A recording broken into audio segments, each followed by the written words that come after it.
close your eyes for a second. Listen to the inside of your own body.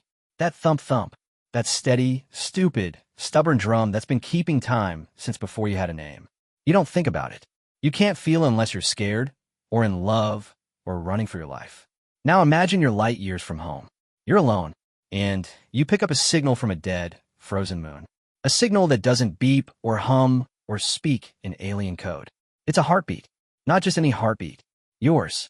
Every thud, every pause, every tiny, imperfect flutter you felt in your chest after a nightmare.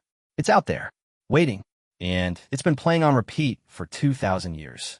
This is the story of what happens when the universe learns to copy the one thing it can never truly steal. This is the story of Kalen Voss, and the echo that wouldn't stop. Close your eyes for a second. Listen to the inside of your own body. That thump-thump, that steady, stupid, stubborn drum that's been keeping time since before you had a name. You don't think about it. You can't feel it unless you're scared, or in love, or running for your life. Now imagine you're light years from home. You're alone, and you pick up a signal from a dead, frozen moon. A signal that doesn't beep or hum or speak in alien code. It's a heartbeat. Not just any heartbeat. Yours. Every thud, every pause, every tiny, imperfect flutter you felt in your chest after a nightmare. It's out there, waiting, and it's been playing on repeat for 2,000 years. This is the story of what happens when the universe learns to copy the one thing it can never truly steal. This is the story of Kalen Voss, and the echo that wouldn't stop. She should have run. That's what every survival manual says.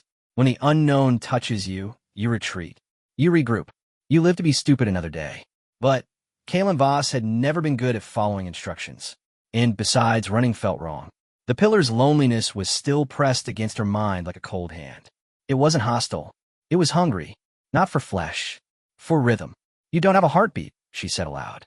Her voice echoed strangely in the chamber, too flat, too dead. That's what this is about. You're trying to learn it. The pillar pulsed. Faster now. Thump, thump, thump. Panicked. Like a child mimicking a tantrum. Kalen sat down cross-legged on the strange, smoke-colored floor. It was warm, almost body temperature. She pulled off her right glove. Her bare fingers touched the surface. The pillar shuddered. A wave of gratitude washed over her, so strong it brought tears to her eyes. Okay, she said softly. Okay, let's figure this out. The next 6 hours were the strangest of her life. The pillar, she discovered, was a resonator. It didn't create the heartbeat. It absorbed it from the environment.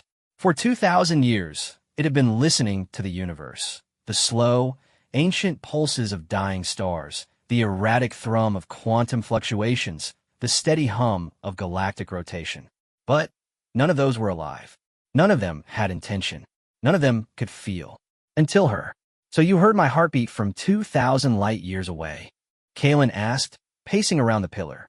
The chamber had no shadows. The amber light seemed to come from the air itself. That's impossible. Cardiac rhythms don't travel through space. The pillar pulsed. A new emotion, impatience. Then a flash of images. Not pictures. Concepts. She saw a net. No, a web. A web of quantum entanglement stretching across the galaxy. Every living thing was connected by it. Every heartbeat sent ripples through the web. Most were too faint to detect. But hers? Hers had been loud. Why? She whispered. The pillar showed her something else. A memory, perhaps. Or a dream. She saw a vast, dark ocean. No stars. No light. Just endless, crushing blackness. And in the center of that blackness, a single point of warmth. A pulse. Thump, thump. It was the pillar. Before it was a pillar. When it was alive. We were alone. The feeling came. We made ourselves into vessels. To hear the echoes. To find others. You turned yourself into a listening post, Kalen said. A monument to loneliness. Yes. She sat down again. Her legs were trembling. Not from fear. From exhaustion. And something else. Something that felt dangerously close to hope. Can you talk? She asked. Real words. Not feelings. The pillar was silent for a long moment. Then, the amber light flickered. The surface of the pillar rippled, like water disturbed by a stone. And a sound emerged. Not from the pillar itself, but from the air around it. A voice. Thin, reedy, and utterly, heartbreakingly young. Help. Kalen's heart cracked. Help how? she asked, leaning forward. What do you need? The voice came again, stronger now. It was learning, adapting, using her own vocal patterns as a template. Need rhythm. Lost hours. So long ago. Forgot how to beat. Forgot how to feel. Only echo remains. Empty echo. Kaylin understood. The pillar wasn't just listening. It was dying. A slow, 2,000-year death by entropy. It had been broadcasting its own heartbeat, the recorded one, the stolen one, across the galaxy, hoping someone would hear it and come, hoping someone would teach it how to live again. I'm not a doctor, she said. I'm a salvage operator. I fix coffee makers and patch hull breaches. I don't know how to give something a heartbeat. The pillar's light dimmed.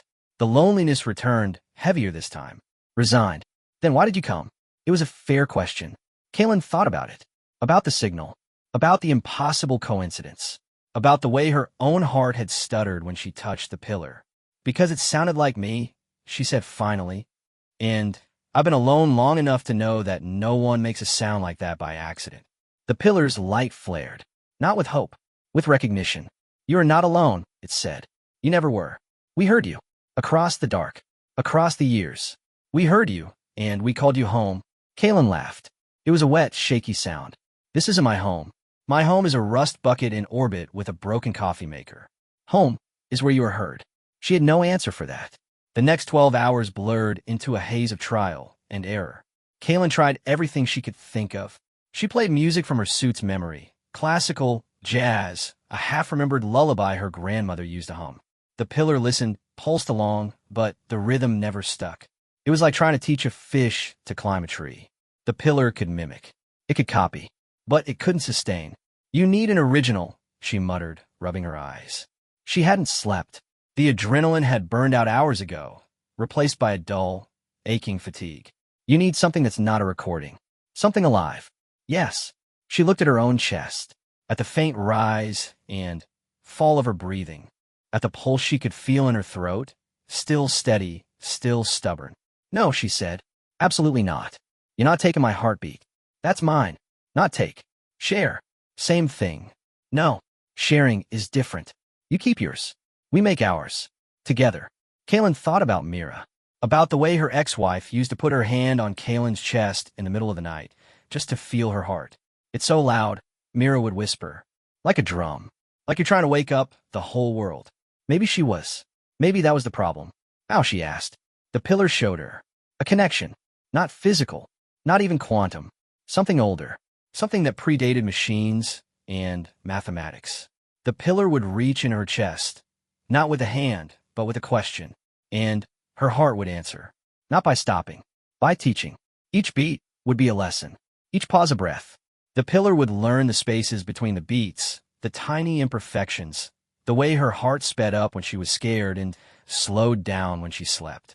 It would learn to be human, and then it would let her go. What if it doesn't work? Kaylin asked. What if you can't learn? Then we fade, and you leave. No harm. No harm, she repeated.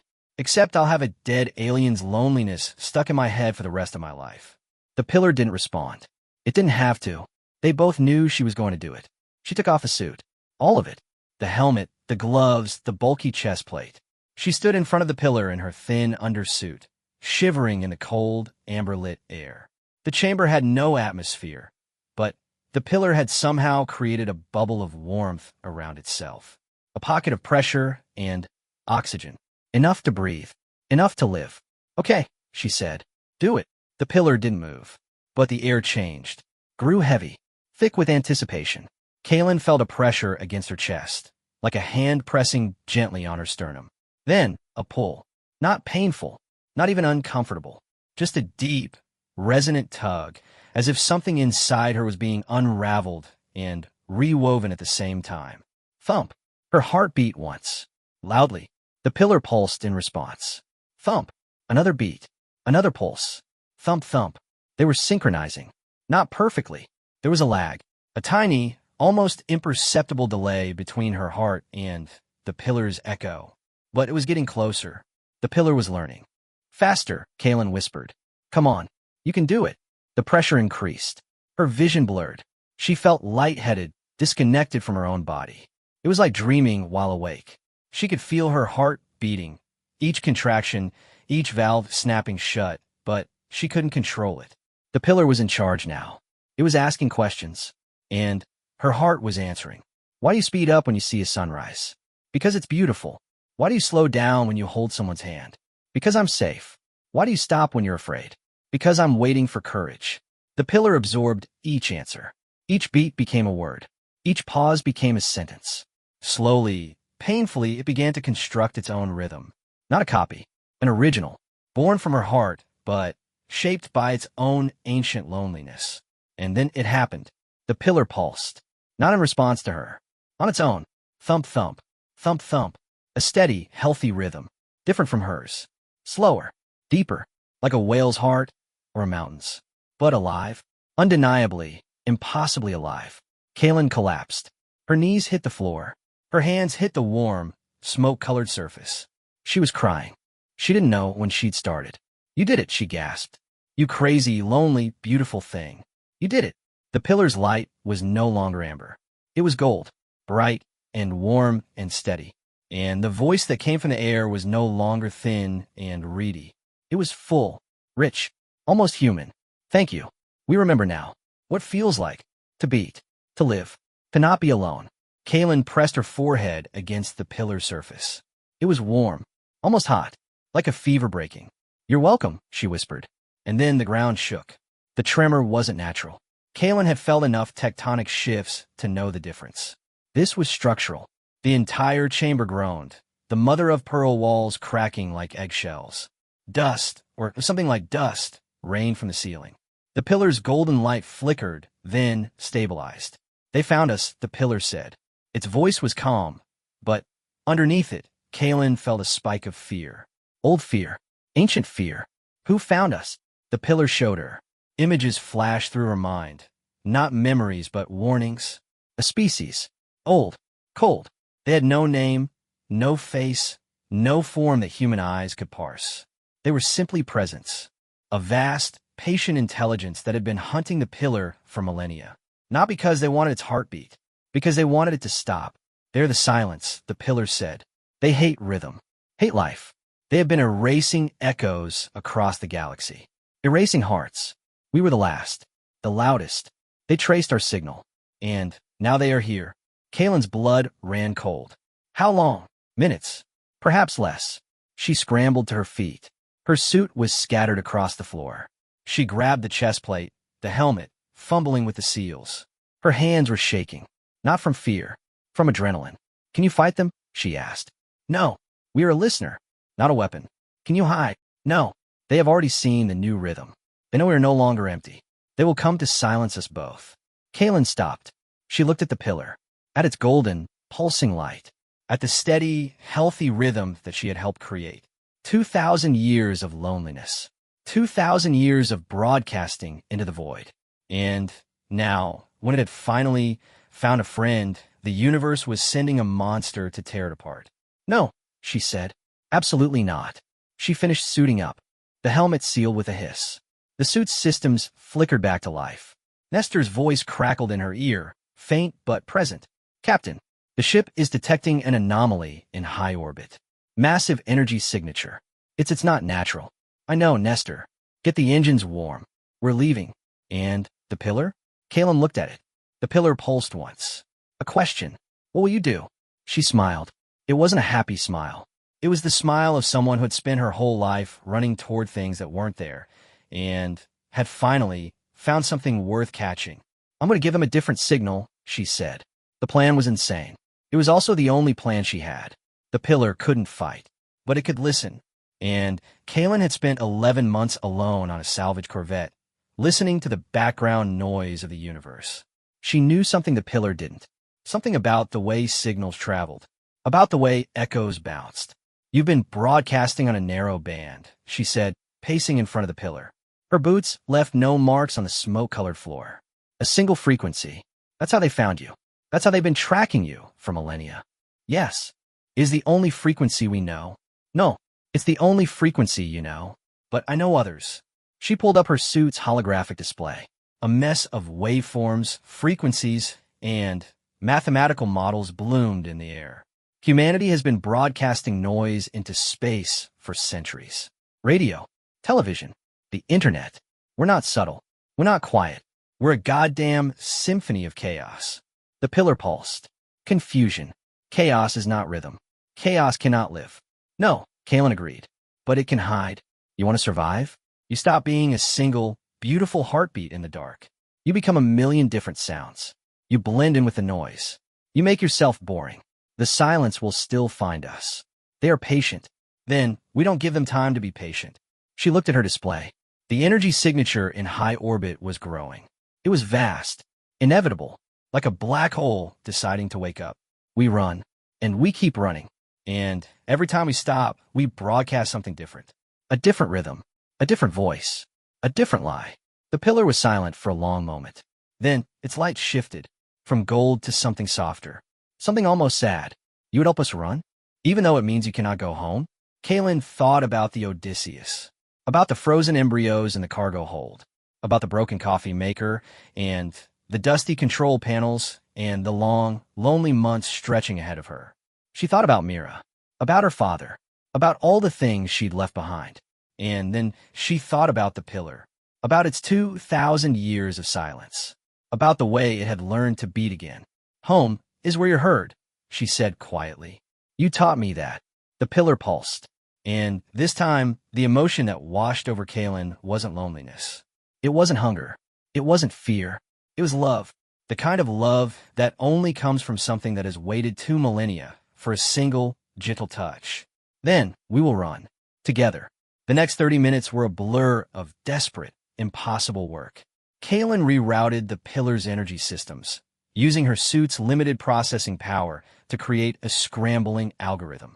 Every few seconds, the pillar would pulse, not the same heartbeat, but a different one. A bird's, a whale's, a child's, a star's. Each pulse was a lie. Each lie was a shield. Above them, the silence grew impatient. The energy signature in orbit began to descend. Not slowly, not carefully, like a fist closing.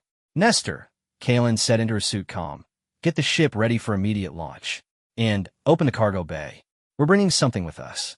Captain, the cargo bay is designed for embryos. Not, I don't care what it's designed for. Open the damn bay. The pillar shuddered. Its base, the part that had been fused to the floor for 2,000 years, began to crack. Not break. Release. The smoke-colored material peeled away like skin shedding. The pillar rose. Not on legs. On a field of shimmering, amber energy. We are mobile, it said. There was wonder in its voice. We did not know we could move. Neither did I, Kalen admitted. Now, let's go. Fast. They ran. Or rather, Kalen ran. The pillar glided behind her, its golden light casting strange, shifting shadows on the cracked walls. The shaft was too narrow for both of them. Kalen climbed first, her magnetic boots clanging against the rock. The pillar followed, its energy field compressing, squeezing through the tight space like a sigh. Above them, the silence screamed. It wasn't a sound. It was an absence of sound.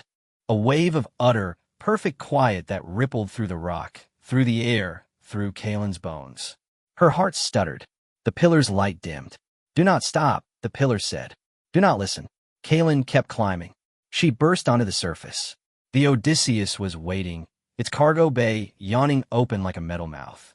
The moon's gray landscape was lit by an unnatural twilight, the shadow of the silence, blocking out the distant stars. Go, she screamed. Go, go, go. The pillar shot into the cargo bay. Kalen followed, her legs burning, her lungs screaming. She slammed the bay door controls. The metal iris closed with a groan. Above them, the silence pressed down. The ship shuddered. Nestor. Full thrust. Now, the Odysseus lurched. The engines roared. The ship tore away from the moon's surface, leaving a trail of superheated plasma in its wake. Behind them, the silence paused, considered, and then, inexplicably, turned away. Not because it had lost them, because it had found something more interesting. Kalen watched on the view screen as the silence descended on Kel 7B. Not to destroy it, to listen, to the echoes the pillar had left behind. Thousands of them, millions of them. A chaotic symphony of false heartbeats, bouncing off the cracked walls, multiplying, diverging, becoming a maze of noise. The silence would be trapped there for years, decades maybe, chasing echoes that led nowhere. Kaylin collapsed into the pilot's chair. Her heart was pounding. Her hands were shaking. She was laughing and crying at the same time, making sounds that were neither human nor alien, just the raw, messy noise of being alive.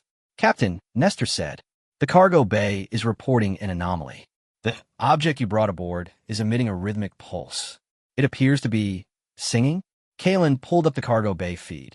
The pillar had attached itself to the wall, its golden light bathing the frozen embryos in a warm, gentle glow. And it was indeed singing. A low, humming sound, not a heartbeat. A lullaby. They are so small, the pillar said. So quiet. But we can hear them. Each one has a different rhythm. Each one is a different song. Kaylin wiped her eyes. Yeah, she said softly. That's what babies are. Little songs that haven't found their words yet. The pillar pulsed. And for the first time, its voice held something that sounded like joy. Then, we will listen to them. Until they are ready to sing on their own. Kaylin leaned back in her chair. The Odysseus was broken. The coffee maker was still dead. The embryos were safe. And, in her cargo bay, a 2,000-year-old monument to loneliness had just become a nursery. She closed her eyes, listened to her own heartbeat. Steady, stubborn, still there. And, somewhere behind her, another heartbeat in answer. Different, but not alone. Thump thump. The ship sailed on.